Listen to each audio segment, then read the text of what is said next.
আজকে আমি রান্না করছি বাটা মাছের ঝোল। তবে সবাই বাড়িতে রান্না করতে পারে, তবে আমি আজকে বাড়িতে যেভাবে রান্না করছি সেটাই তোমাদের সাথে শেয়ার করছি। তো প্রথমেই দেখো মাছগুলিকে আমি ভালোভাবে ধুয়ে নুন হলুদ মেখে রেখে দিয়েছি। এবার একটা মশলা বানিয়ে নেব, তবে আজকে মশলাটা আমি পাটায় বেটেই করছি।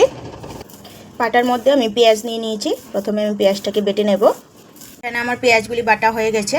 এবার পেঁয়াজগুলি তুলে রেখে দেব, তারপর কাঁচা লঙ্কা আর বাকি মশলাগুলি করে নেব। তাহলে চলো আগে বাকি মশলাগুলি করে নিই।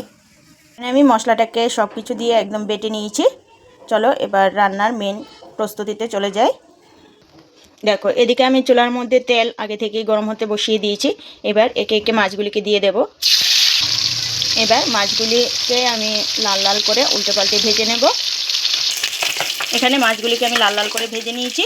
এবার এগুলিকে আমি পাত্রের মধ্যে তুলে নেব। এভাবে করে বাকি সবগুলি মাছ আমি ভেজে নিচ্ছি।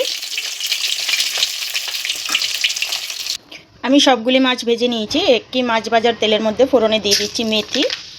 মেথিটা ভাজা হয়ে যাওয়ার পর এবার এর মধ্যে দিয়ে দিচ্ছি বেটে রাখা মশলাটা। এবার এর মধ্যে পরিমাণ মতো নুন দিয়ে দিচ্ছি হলুদ গুঁড়ো।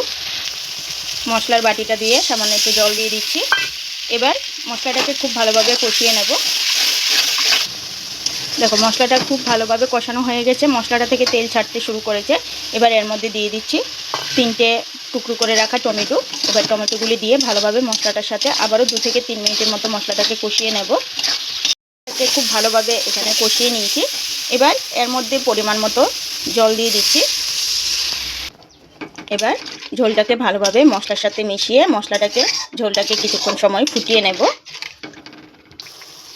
ঝোলটা খুব সুন্দরভাবে ফুটে উঠেছে। এবার একে একে ভেজে রাখা মাছগুলিকে এর মধ্যে দিয়ে দিচ্ছি। মাছগুলি দিয়ে ভালোভাবে ঝোলটার সাথে মিশিয়ে আবারও 3-4 মিনিটের মতো ঝোলটার সাথে মাছগুলিকে মিশিয়ে নেব। এভাবে ভালোভাবে নাড়াচাড়া করে ঝোলটার সাথে মাছগুলিকে ফুটিয়ে নেব। মাছগুলির সাথে ঝোলটাকে খুব সুন্দরভাবে ফুটিয়ে নিয়েছি। এবার নামানোর আগে উপর থেকে সামান্য একটু ধনেপাতা কুচি ছড়িয়ে দেব।